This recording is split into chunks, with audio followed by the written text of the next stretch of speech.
나 여기에서 지금 교회가 되자. 성령의 강림이 없었다면 기독교는 과연 존속할 수 있었을까요? 저는 기독교가 존속할 수 없었을 거라고 봅니다. 확실합니다. 성령의 강림을 기다리면서 기도하던 120명의 제자들에게 성령이 임하셨죠. 그들은 성령의 은혜를 힘입어 큰 권능을 받고 담대하게 복음을 전하게 되었습니다. 이처럼 성령은 교회를 세우고 보존하는 원동력입니다. 성령은 사람들 안에서 그리고 사람들을 통해서 하나님 나라를 세워갔습니다. 이 성령 강림의 사건에서 빼놓을 수 없는 중요한 일이 하나가 있죠. 그것은 뭐냐면 제자들이 성령의 강림을 사모하면서 기도했다는 것입니다. 예수님은 제자들에게 성령을 약속하셨고 성령을 기다리라고 명령하셨습니다. 그리고 제자들은 기다리면서 기도했습니다. 이것이 오늘을 사는 우리들에게 시사하는 바가 있죠. 성령은 구해야 하는 것이구나. 성령은 찾아야 하는 것이구나. 성령은 힘써 하나님께 달라고 요구해야 되는 것이구나 라는 것이죠. 이 성령의 임하심은 이처럼 기도와 밀접한 관계가 있습니다. 예수님은 제자들에게 기도를 가르쳐 주셨어요. 이 제자들이 이 세례 요한을 따라다니는 사람들 보니까 세례 요한이 기도를 가르쳐 줘서 그 형식에 따라서 기도를 하는 것을 봤어요. 또 유대인들도 그 유대 공동체 안에 쉐몰의 에스레이라는 그들의 기도가 있습니다.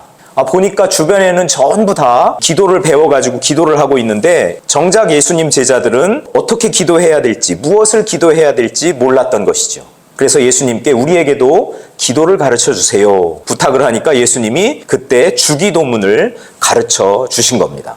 너희는 기도할 때 이렇게 기도하라. 아버지여, 이름이 거룩히 여김을 받으시오며 나라가 임하시오며 우리에게 날마다 일용할 양식을 주시옵고 우리가 우리에게 죄 지은 모든 사람을 용서하오니 우리 죄도 사하여 주시옵. 우리를 시험에 들게 하지 마시옵소서 하라. 누가복음 11장 2절부터 4절까지 말씀입니다. 물론 마태복음 6장에는 이거보다 더 완결된 형태의 주기도문이 소개되어 있는데 오늘 우리가 누가복음을 살펴보고 있으니까 이 말씀의 배경과 그 후에 일어났던 일들을 우리가 살펴보면서 말씀의 은혜를 함께 나눠봤으면 좋겠습니다. 예수님은 제자들에게 주기도문을 가르쳐 주시고 뒤이어 하나의 예를 드시는데 밤중에 한 친구가 찾아와서 떡 3덩이를 좀 빌려달라고 요청합니다.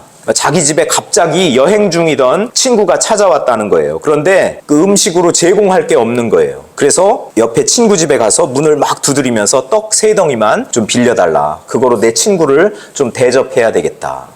그랬더니 이 친구가 나 지금 옷도 다 벗고 있고 지금 잠자리에 들고 있고 줄 수 없는데, 그러는데도 그 찾아온 친구는 계속 간청을 합니다. 끈질기게 간청합니다.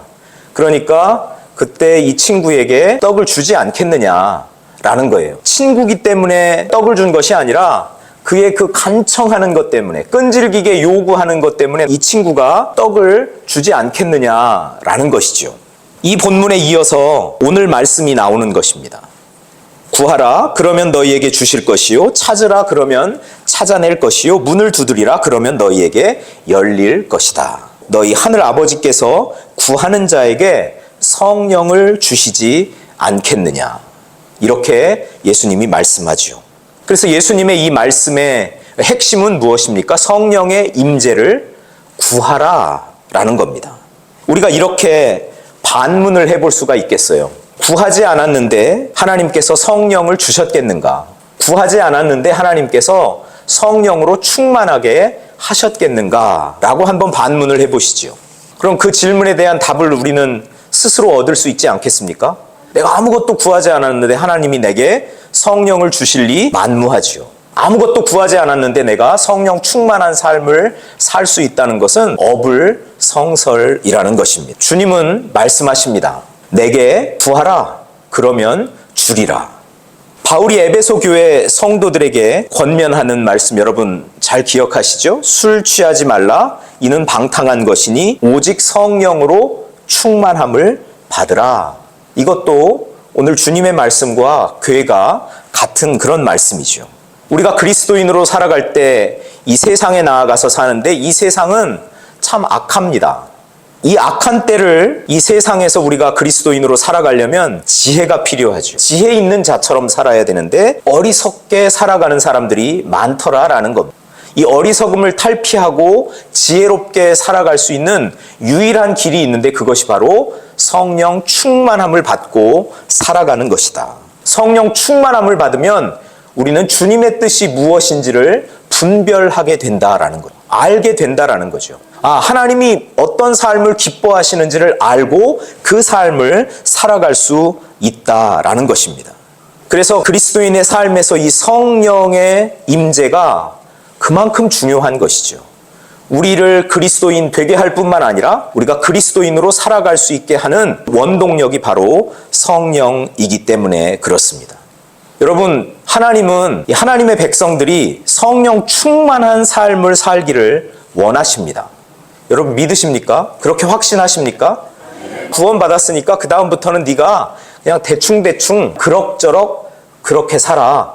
이렇게 하나님은 말씀하지 않으신다는 거예요. 하나님이 우리를 구원하신 데에는 성령 충만함과 직결이 되어 있는 거예요. 그러니까 성령 충만을 여러분 우리의 구원과 별개의 것이라고 생각하시면 큰 오산이라는 겁니다. 나는 구원받았으니까 그 다음부터는 알아서 다 잘 되겠지. 모든 일이 다 저절로 잘 되겠지. 그런 것이 아니라는 거죠. 성령이 충만하게 성도들 안에 임재하는 것이 구원의 계획 속에 들어가 있다라고 우리가 인식하는 것이 중요합니다. 그러면 이 성령 충만함을 내가 받아야 되겠다라는 생각이 그냥 저절로 생기게 되겠죠. 만약에 그렇지 않다면 나는 구원받았으니까 성령 충만은 나하고는 아무런 관계가 없는 거야. 성령 충만 받으면 좋고 안 받아도 아쉬울 것 없고 이런 삶을 살아갈 수밖에 없는데 하나님은 그걸 원하지 않으신다는 거예요. 이 성령 충만이라는 것은 우리의 구원과 직결되어 있는 일이다. 구원받은 하나님의 백성은 성령 충만하게 삶을 살아가야 되는 것이다 라는 것이요. 성령 충만이 우리에게 필요합니다. 성령 충만은 나를 향한 하나님의 분명한 뜻이라는 것이죠. 그리고 이 성령 충만은 내가 당연히 누려야 할 권리다라는 것입니다. 이 성령 충만하면 영적 무기가 하나 장착되는 그런 개념으로 생각하시면 큰일 납니다. 우리가 성령 충만을 마치 게임에서 아이템 하나 구입하는 것처럼 장만하는 것처럼 이렇게 생각하면 안 된다는 거예요. 게임에서는 그 아이템 하나 있어도 되고 없어도 되는 것 아니겠어요? 그러나 우리 그리스도인의 삶에서 성령의 임재, 성령의 충만한 임재는 필수적인 요소다라는 생각을 우리가 다시 한번 새롭게 할 필요가 있겠습니다. 우리 보고 그럭저럭 살라고 하나님이 예수 그리스도를 십자가에 달려 돌아가게 하신 것이 아니다라는 거죠. 이 놀라운 하나님의 은혜를 우리에게 주신 이유는 성령 충만받고 하나님 백성의 삶을 제대로 살라고 주신 것이다 라는 말씀입니다. 그러므로 우리는 이 성령의 임재, 성령의 충만함을 갈망해야 합니다. 사모해야 합니다. 그리고 구해야 됩니다. 오늘 본문을 한번 살펴보겠습니다. 본문 말씀은 이처럼 기도를 가르쳐 주신 그 예수님의 뜻, 예수님의 생각과 관련 있는 말씀이라는 것을 우리가 기억할 필요가 있겠죠. 끈기 있는 기도를 강조하면서 주어진 말씀입니다. 예수님은 구하라, 찾으라, 두드리라 이렇게 명령하시면서 11절, 12절에 보니까 아주 간단한 비유를 사용하십니다. 아들이 생선을 달라 하는데 뱀을 주는 아버지가 있겠느냐? 아들이 알을 달라 하는데 전갈을 주는 아버지가 있겠느냐? 이런 아버지는 상상할 수가 없죠. 이런 아버지는 아들에게 무관심한 것입니다. 사랑이 없는 것이죠.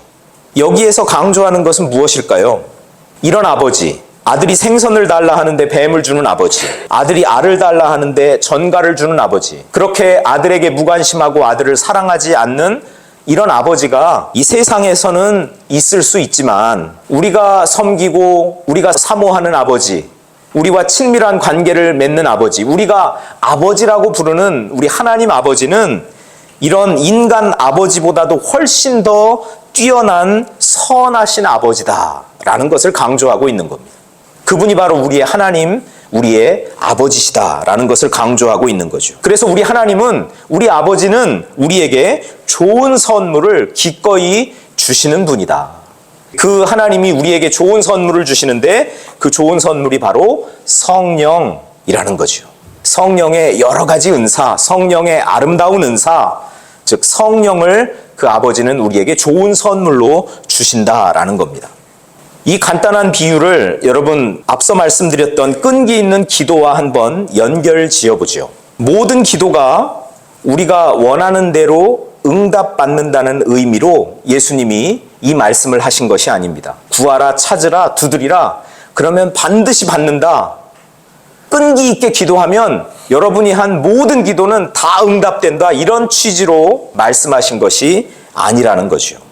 그러면 어떤 의도로 말씀하셨을까요? 우리가 끈기 있게 기도하면 결국 우리를 위한 하나님의 최선에 따라 응답될 것이다 라는 겁니다. 우리의 최선이 아니라, 내가 생각하는 최선이 아니라, 내가 생각하는 때, 내가 생각하는 방법, 그렇게 하나님이 응답해 주시는 것이 아니라 하나님의 최선, 우리를 향한 하나님의 최선에 따라서 우리의 기도는, 우리의 끈질긴 기도는 응답받게 될 것이다 라는 사실입니다. 친구의 그 끈질긴 요청에 따라서 인간적으로는 내가 그 꺼리는 마음이 있지만 간청하는 것에 따라서 반응하고 이렇게 응답했다면, 우리가 구하고 우리가 찾고 우리가 두드릴 때 우리 하나님은 준비된 응답, 그것을 가지고 우리에게 얼마나 더 제공해 주실까, 이런 기대감을 표현하고 있는 말씀이 오늘 말씀이라는 겁니다.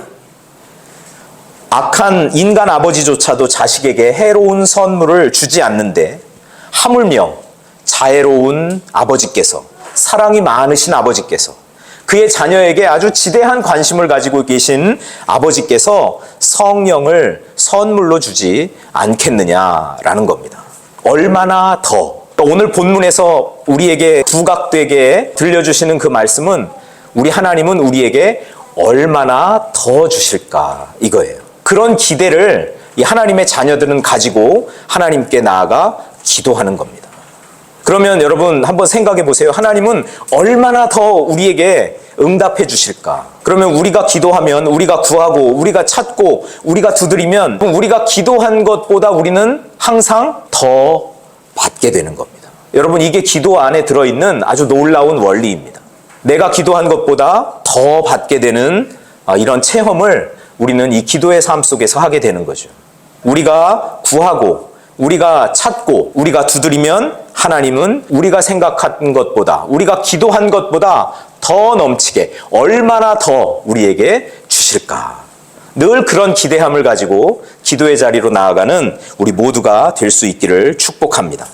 그러므로 이 성령은 아주 큰 선물입니다. 하나님께서 그 자녀들의 기도에 대한 응답으로 보내실 큰 선물, 풍성한 선물이 바로 성령이라는 사실을 우리가 안다면 성령을 구해야 되겠죠. 그래서 제자들은 예수님의 명령에 따라서 오순절 날까지 이 선물을 기다리면서 기도했던 것이죠. 이제 이 성령을 구하는 것의 의미를 우리가 한번 살펴보면서 우리 삶을 좀 조정해 봤으면 좋겠어요. 성령을 구한다라는 것, 즉 성령의 충만을 구한다. 하나님, 내게 성령으로 충만하게 해주세요 라고 이렇게 기도하는 것의 진정한 의미는 어디에 있냐면, 내가 성령의 사로잡힘을 받아들이는 것입니다. 내가 어느 영에게 사로잡힐 것인가. 가끔 신내림을 받았다 하는 연예인들을 봐요. 그 사람들은 그럼 귀신의 영에 사로잡힌 사람들이죠. 이 영의 세계가 그런 겁니다. 어느 영에게 내가 사로잡힐 것이냐. 이 세상을 떠도는 잡다한 그런 영, 그런 귀신의 영에게 내가 사로잡힐 것이냐, 아니면 거룩한 영, 하나님의 영에게 내가 사로잡혀서 살 것이냐, 내 영혼의 열쇠를 누구에게 맡길 것이냐라는 거예요. 여러분 어떻게 하시겠어요? 귀신에게 내 영혼의 열쇠를 맡기시겠어요? 아니면 살아계신 하나님의 영에게 내 영혼의 열쇠를 맡기시겠어요? 당연히 그 답은 살아계신 우리 하나님께, 하나님의 영에게 내 영혼의 열쇠를 맡기는 거죠. 하나님이 나를 사로잡으시는 거죠. 하나님이 나의 주인이 되시는 사건이 바로 성령을 구하는 것입니다. 내가 성령으로 충만해진다는 것은 하나님이 내 인생의 주인이 되시는 사건이라는 거죠. 단순히 성령님이 내 안에 계시는 그런 차원을 넘어서요, 나를 성령님이 완전히 지배하는 것입니다. 성령님이 나를 소유하는 것입니다. 그래서 하나님, 나에게 성령으로 충만하게 해주세요 라고 이렇게 기도하는 것은 이런 기도가 되는 거죠. 성령님, 내 마음에 들어오셔서 나를 다스려 주옵소서. 내 마음에 들어오셔서 나의 주인이 되어 주소서. 내 마음에 들어오셔서 나를 완전히 지배하여 주옵소서라는 그런 기도가 되는 겁니다. 문제는요, 내 마음입니다. 내 마음에 무엇이 들어있는가? 내 마음에 이기심이 가득하거나, 내 마음에 인간적인 자신감이 너무 넘쳐서 기고만장하거나, 내 마음에 자기의가 가득하거나, 자기 칭찬이 가득하거나, 즉 자기 자랑이 가득하거나, 내 영향력을 극대화하려는 그런 마음이 가득 차 있거나, 자기 연민 같은 것들이 내 마음에 가득 들어 있으면 하나님은 그런 마음에 성령을 보내지 않으신다는 것. 오히려 이런 마음은 사탄의 놀이터가 되는 거죠. 한번 상상을 한번 해보세요. 교회를 통해서 내 영향력을 극대화하려는 사람에게 하나님이 성령을 주셨어요. 뭐 능력을 막 주시면 어떻게 되겠어요? 자기 의와 자기 자랑이 가득한 사람에게 성령을 주시면 어떻게 되겠어요? 그 공동체는 어떻게 될까요? 그런 것 한번 생각을 우리가 해보시면서, 이 우리의 마음에 들어와 있는 그런 이기적인 생각들, 이기심, 또 인간적인 자신감으로 기고만장하는 그런 모습들, 자기의와 자기 칭찬과 자기 영향력의 극대화, 자기 연민 등을 이 신앙생활하면서 제하고, 그런 것들이 생길 때마다 십자가 밑에 가지고 나아가 용서함을 받고, 그리고 다시 하나님의 사람으로 새롭게 되는 이런 일들, 바로 성령님을 통해서 하시는 일이다라는 사실입니다. 우리가 그럭저럭한 그런 삶을 탈피하려면 성령을 구해야 됩니다. 예수님은 그럭저럭 살지 않으셨습니다. 예수님의 제자들도 그렇게 살지 않으셨고 그렇게 행동하지 않으셨습니다. 저와 여러분의 마음 가운데 혹시 공허함이 있습니까? 어두운 부분이 있습니까? 외롭습니까? 성령을 구하십시오. 성령을 구하십시오. 내가 더 영적으로 깊어지기를 원하십니까? 깊은 차원의 하나님과 영적인 교제를 나누면서 더 높은 차원의 하나님과 교제를 하면서 살고 싶습니까? 또 하나님이 주시는 그런 능력, 영적 능력을 받고 살고 싶습니까? 내 삶을 통해서 아주 아름다운 삶의 열매를 풍성하게 맺기를 원하십니까? 그리고 일상에서 활기차고 그리고 당당하고 승리의 삶을 살기를 원하십니까? 성령을 구하십시오. 성령을 구하면 그 결과는 어떨까요? 10절 말씀 한번 같이 읽어볼까요? 구하는 이마다 받을 것이요, 찾는 이는 찾아낼 것이요, 두드리는 이에게는 열릴 것이니라. 어떻습니까? 성령을 구한 기도는, 그 결과는 명백하고 확실합니다. 받게 될 것이다, 얻게 될 것이다, 찾게 될 것이다 라는 것이죠. 이 약속의 말씀을 굳게 믿고 성령을 구하는 저와 여러분 되실 수 있기를 축복합니다. 성령은 선물들 중에 최고의 선물입니다. 하나님이 그의 백성에게 주시는 이 최고의 선물을 구하는 저와 여러분들, 그래서 이 세상을 살면서 하나님의 뜻을 성취하고 그리고 영적인 지혜와 활력과 능력을 가지고 살아가는 복된 성도님들 다 되실 수 있기를 축복합니다.